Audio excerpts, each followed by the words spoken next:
Dear students, मैं doctor Mahavir Singh Yadav, associate professor physics, government college Barmer. आज आप लोगों को बीएससी पार्ट सेकंड फिजिक्स का पेपर थर्ड इलेक्ट्रॉनिक्स का टॉपिक फुल वेव रेक्टिफायर, उसका जो नेक्स्ट पार्ट है वो आज बताने वाला हूँ। लास्ट लेक्चर के अंदर मैंने आप लोगों को फुल वेव रेक्टिफायर क्या होता है और किस तरह से वो काम करता है, अर्थात उसका कार्यकारी सिद्धांत क्या होता है, साथ ही साथ में average pulsating value of current and voltage और RMS value of pulsating current and voltage वो भी कैलकुलेट किया था। आज उससे नेक्स्ट अर्थात उसकी एफिशिएंसी क्या होती है, अर्थात efficiency of full wave rectifier, ripple factor क्या होता है उसका, वोल्टेज रेगुलेशन कितना होगा, कैसे होगा, पीक इनवर्स वोल्टेज क्या होगा, और फिर लास्ट में मैं comparison of half wave and full wave rectifier के बारे में बताने वाला हूँ। ध्यान से सुनेंगे और जहाँ ज़रूरत हो उसके आधार पर मुझसे संपर्क करके और समस्या का समाधान भी कर सकेंगे। तो मैं सबसे पहले efficiency of full wave rectifier इसको मैं शुरू करता हूँ। तो यह पूर्ण तरंग दृष्टकारी की दक्षता के रूप में हम इसको करते हैं, डिफाइन करते हैं, और दक्षता को हम पूर्व में डिफाइन कर चुके हैं, अर्थात दृष्टकारी की दक्षता ईटा के द्वारा उसको रिप्रेजेंट कर देते हैं। निर्गत दृष्ट शक्ति और निविष्ट प्रत्यावर्ती शक्ति का अनुपात, अर्थात P D C upon P A C के रूप में उसको डिफाइन करते हैं। अब यह पूर्ण तरंग दृष्टकारी से निर्गत दृष्ट शक्ति क्या होगी, तो वो हम जानते हैं कि P D C equal to I D C square into R L, और आई डी सी की वैल्यू रख देते हैं 2 IM पाई होता है, इसका स्क्वायर कर देते हैं तो उससे 4 IM square upon pi square into R L आ जाता है। तथा निविष्ट प्रत्यावर्ती शक्ति को डिफाइन करते हैं तो वही RMS वैल्यू होती है उसकी, तो PAC equal to IRMS square into R plus RL, total resistance of circuit, अर्थात इसके अंदर फॉरवर्ड बाइसिंग रेजिस्टेंस भी आ जाता है, सेकेंडरी कोइल का जो रेजिस्टेंस होता है वो भी इसके अंदर आ जाता है। और हम पहले देख चुके हैं कि RMS ये IM अपॉन √2 इसकी वैल्यू होती है, वो इसके अंदर सब्स्टिट्यूट कर देते हैं। तो सब्स्टिट्यूट करते हैं तो हमारे पास में इसकी जो वैल्यू है ये मिल जाती है इक्वेशन 9 के रूप में कि IM square upon 2 R into R plus RL। अब ये PAC और PDC इन दोनों जो वैल्यू हैं वो ऊपर वाली इस इक्वेशन के अंदर सब्स्टिट्यूट कर देते हैं, और सब्स्टिट्यूट करते हैं तो ऐसी स्थिति के अंदर हमें यहाँ ये इक्वेशन इसके अंदर मिल जाती है। तो इसको कैलकुलेट करते हैं तो ऐसी स्थिति के अंदर जो IM स्क्वायर से IM स्क्वायर इसके अंदर कैंसिल हो जाता है, या इधर से ये कैंसिल होगा IM स्क्वायर, और यहाँ इसके अंदर नीचे वाले इस पार्ट के अंदर हमें मिल जाता है कि ये 8RL upon pi square R plus RL। 8 के अंदर पाई स्क्वायर की वैल्यू रख करके और इसको क्या करते हैं कैलकुलेट कर देते हैं, तो इसकी वैल्यू आ जाती है 0.812, और RL को नीचे से कॉमन लेते हैं तो RL ऊपर से कैंसिल हो जाता है, नीचे 1 प्लस R इंटू RL हमारे पास में इस तरह से ये इक्वेशन ये इसको मिल जाती है। यहाँ प्रतिशत के अंदर निकालना चाहें तो 100 से इसको मल्टीप्लाई कर देते हैं, और प्रतिशत के रूप में हमें दक्षता इस तरह से इस फॉर्मूले के द्वारा मिल जाती है 81.2 upon 1 plus R upon RL। Equation 10 के द्वारा ये इसकी फुल वेव रेक्टिफायर की दक्षता को बता देते हैं। पूर्ण तरंग दृष्टिकारी की अधिकतम दक्षता 81.2% होगी। कब होगी? जब आर की वैल्यू आर एल की कंपैरिजन में क्या हो, नेग्लिजिबल हो, अर्थात बहुत कम हो, अर्थात फॉरवर्ड बायसिंग, अग्र बायस प्रतिरोध और उसके साथ ही साथ में सेकेंडरी कॉइल का जो प्रतिरोध है लोड प्रतिरोध की कंपैरिजन में क्या हो, अत्यल्प हो। तो ऐसी अवस्था के अंदर क्या हो जाता है, उसकी अधिकतम दक्षता मिलती है और वो 81.2% के बराबर होती है। ये जो दक्षता होती है ये हाफ वेव रेक्टिफायर की दुगनी दक्षता होती है, अर्थात ये हाफ वेव रेक्टिफायर की कंपैरिजन के अंदर ज़्यादा सक्सेसफुल या हमारे लिए ये डिवाइस ये होता है दृष्टिकरण के लिए। नेक्स्ट इसके अंदर चलते हैं। तो अब आता है रिपल फैक्टर। रिपल फैक्टर क्या होता है? रिपल फैक्टर किसी भी दृष्टिकारी के द्वारा जो बदली गई अर्थात किया गया दृष्टिकरण है उसके अंदर प्रत्यावर्ती वोल्टता कितनी है, प्रत्यावर्ती धारा कितनी है, उसके माप के रूप में हमें बदलाता है, उसका परिमाण बदलाता है। अर्थात दृष्टिकारी का उद्देश्य प्रत्यावर्ती वोल्टता में स्थायी दृष्ट वोल्टता उत्पन्न करना होता है, परंतु दृष्टिकारी के निर्गम में दृष्ट वोल्टता के साथ साथ कुछ मात्रा में प्रत्यावर्ती वोल्टता भी प्राप्त होती है, जिसका परिमाण उर्मिका गुणांक द्वारा ज्ञात कर सकते हैं। इसको आर के द्वारा लिख देते हैं रिपल फैक्टर, और उर्मिका गुणांक की जैसे हमने परिभाषा दी थी कि आर इक्वल टू क्या होता है, प्रत्यावर्ती धारा का प्रभावी मान अपॉन औसत या दिष्ट धारा का मान। इक्वेशन 11 के द्वारा इसको रिप्रेजेंट कर देते हैं, अर्थात आई ए सी अपॉन आई डी सी और that is equal to I R M S square upon I D C square minus 1 whole power 1/2। ये मैंने पिछले उसके अंदर हाफ वेव रेक्टिफायर के अंदर फॉर्मूला इसके अंदर निकाला था। अब यहाँ आई आर एम एस और आई डी सी का जो मान है वो इसके अंदर रख देते हैं। आई आर एम एस की वैल्यू कितनी है हम जानते हैं कि आई एम अपॉन √2 होती है और आई डी सी का मान कितना होता है 2IM अपॉन पाई होता है। तो ये वैल्यू इसके अंदर सब्स्टिट्यूट कर देते हैं। तो ये सब्स्टिट्यूट करते हैं तो हमारे पास में कितना आ जाता है, R equal to pi square upon 8 minus 1⁻⁴ और इसको जब कैलकुलेट करते हैं तो ऐसी स्थिति के अंदर हमारे पास में मिल जाता है, अर्थात 0.482 या परसेंटेज के रूप में इसको निकालेंगे तो कितना आ गया 48.2% इसका जो मान है वो हमें मिल जाता है। जबकि उसके अंदर कितना रहता है, उसके अंदर 121 के अप्रोक्सीमेट वो वैल्यू इसकी हुआ करती है। इसका मतलब यहाँ इसके अंदर जो प्रत्यावर्ती जो कंपोनेंट होता है उसका मान बहुत ही कम होता है। नेक्स्ट वोल्टेज रेगुलेशन, वोल्टता नियमन। वोल्टता नियमन को किस तरह से परिभाषित करते हैं, जैसा इक्वेशन 4 के अंदर हमने EDC की वैल्यू निकाली थी और EDC की जो वैल्यू है वो क्या था, कल उसके अंदर निकाली थी।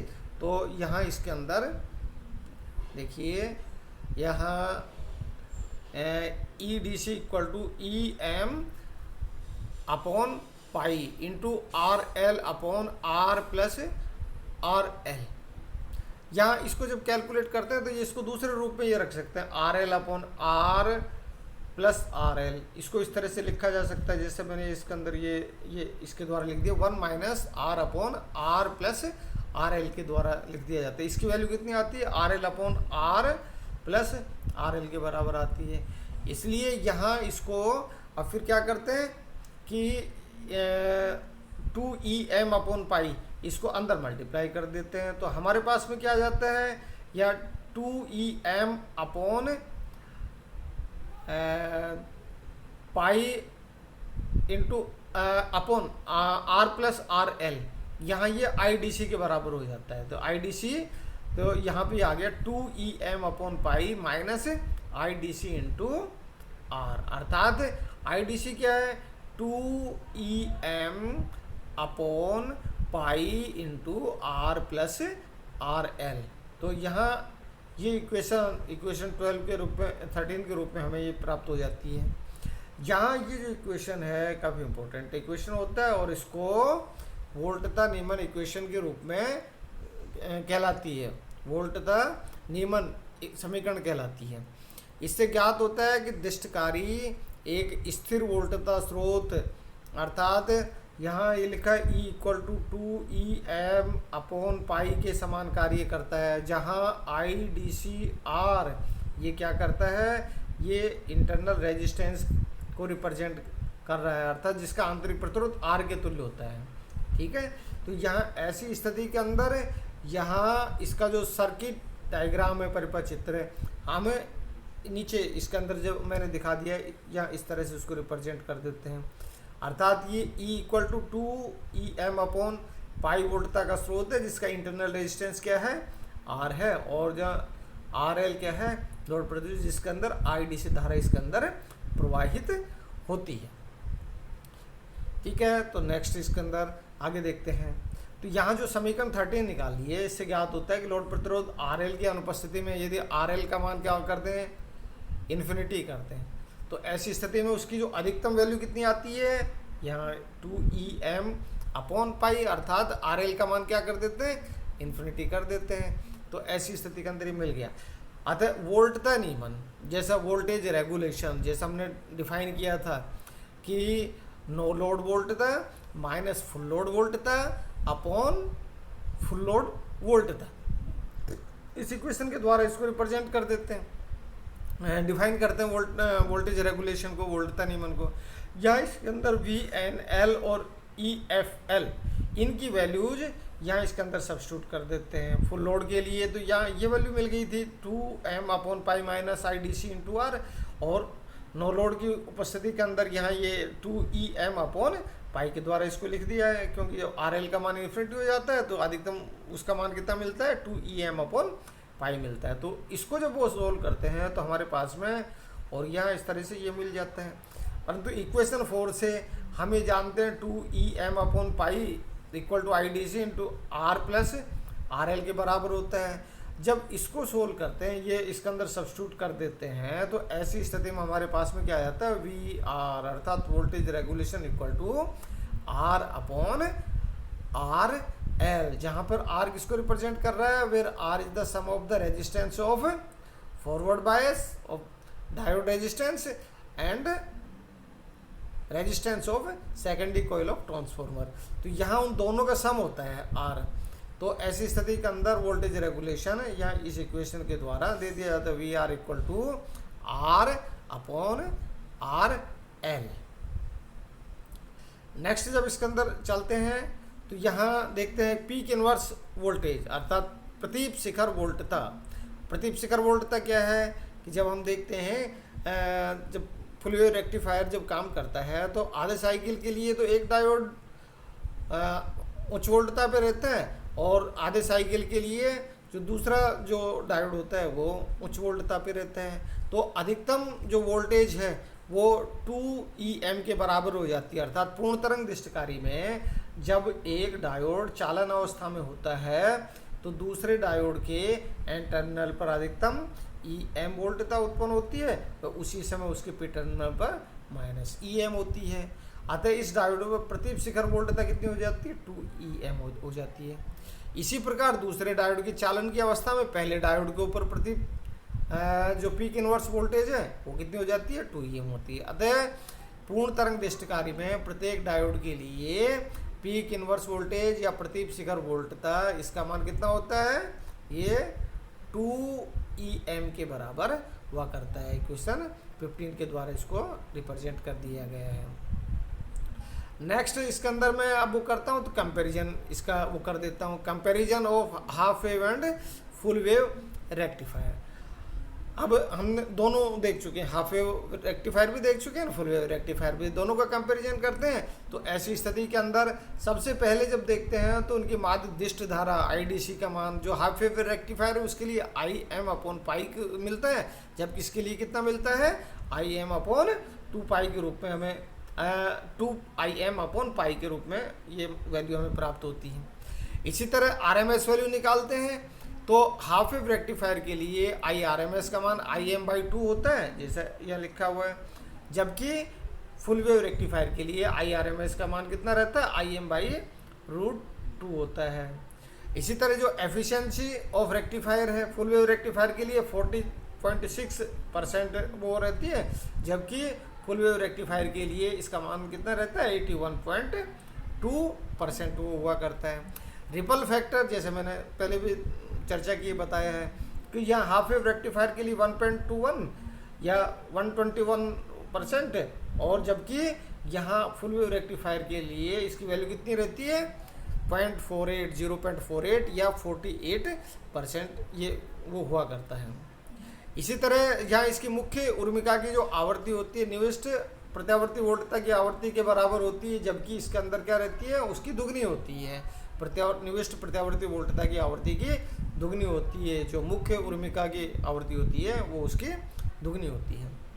अब यह अर्ध तरंग दिष्टकारी के ट्रांसफॉर्मर के द्वितीय कुंडली में धारा केवल एक दिशा में प्रवाहित होती है, जिसके कारण से ट्रांसफॉर्मर का कोण संतृप्त हो जाता है और उसकी क्षैतिज ह्रास में वृद्धि हो जाती है। जबकि इसके अंदर क्या रहता है, इसके अंदर धारा की दिशा हाफ साइकिल के अंदर परिवर्तित हो जाती है, और परिवर्तित होने के कारण से और सैचुरेशन नहीं हो पाता, जिसके कारण से क्षैतिज ह्रास कम होता है। और यहाँ जो शिखर वैल्यू होती है प्रदीप शिखर वोल्टता का मान हाफ वेव रेक्टिफायर के लिए इसकी वैल्यू कितनी रहती है EM रहती है, जबकि ये फुल वेव रेक्टिफायर के अंदर इसका जो हम अभी देखा है तो उसके लिए कितनी रहती है, इसकी वैल्यू 2M के बराबर होती है।